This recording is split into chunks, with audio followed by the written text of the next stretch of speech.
Assalamualaikum warahmatullahi wabarakatuh, sahabat petani.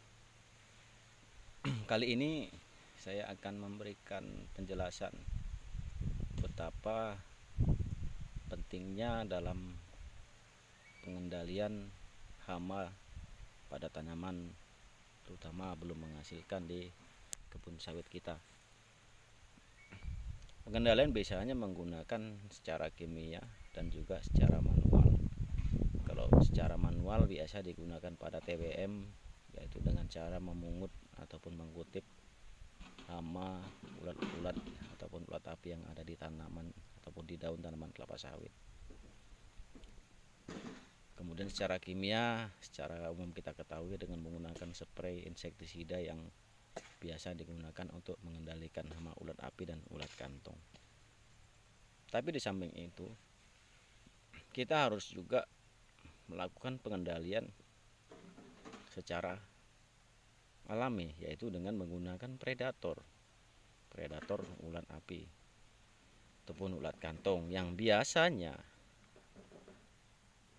musuh alami ataupun predator pada ulat pemakan daun kelapa sawit itu biasanya berkembang biak dan menghisap makanan pada tanaman jenis bunga juga, seperti di hadapan saya ini. Mungkin petani sudah pernah melihat tanaman bunga yang biasa digunakan di kebun kelapa sawit ini. Tanaman ini memang kalau kita lihat sepele, memang kalau yang nggak mengerti ini dianggap sebagai hiasan bunga keindahan, memang benar. Tapi di samping itu juga tanaman ini juga bermanfaat sekali dalam tempat berkembang biaknya predator atau musuh alami pada ulat pemakan daun kelapa sawit. Jadi tanaman ini namanya adalah Turnera. Turnera atau yang warna kuning seperti ini adalah namanya Turnera umlifolia. Kalau sering dibilang Turnera itu dia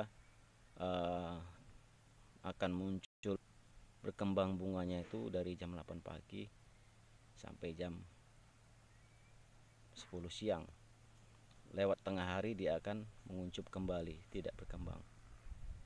Jadi kalau Turnera umlifolia dia berwarna kuning bunganya, dan satu lagi juga ada jenis yang sama tapi berwarna putih bunganya, namanya Turnera subulata. Jadi supaya sahabat petani ketahuin, bunga Turnera ini sangat gampang sekali dikembangkan. Dengan cara menggunakan apa? Stek. Jadi kita ambil batang ini yang agak tua, kemudian kita siapkan polybag kecil dan isi polimedia tanahnya.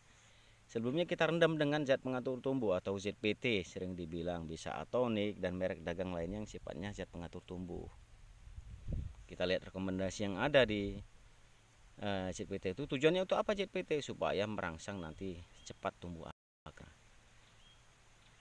Dengan di stek model tanaman ini dengan cara stek, insya Allah mudah-mudahan dalam persemaian di baby bag dia akan lebih cepat berkembang.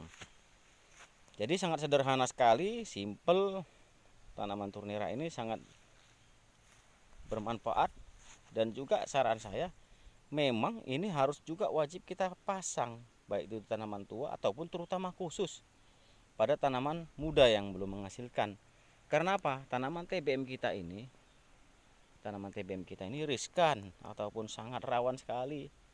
Ya mungkin nggak tahu, mungkin karena daunnya begitu manis, karena mungkin pupuknya kita berikan cukup sehingga memancing hama itu berkembang di tanaman kelapa sawit kita ini, terutama di TBM biasanya. Jadi untuk mengendalikannya, marilah kita tanam tanaman Turnera ini. Selain supaya untuk menambah keindahan, biasa ditanam di pinggir jalan, kelihatan seperti indah memang yang petani ketahui, tapi cukup beribu-ribu manfaat apabila ini bisa kita kembangkan. Mungkin itu saja yang bisa saya sampaikan. Mudah-mudahan dengan pemaparan yang saya sampaikan ini, sahabat petani bisa mengetahui apa sih fungsi dari tanaman hias ini yang biasa digunakan, yaitu sebagai untuk tempat berkembang biaknya predator atau musuh alami ulat api dan ulat kantong. Demikian saja. Terima kasih. Assalamualaikum warahmatullahi wabarakatuh.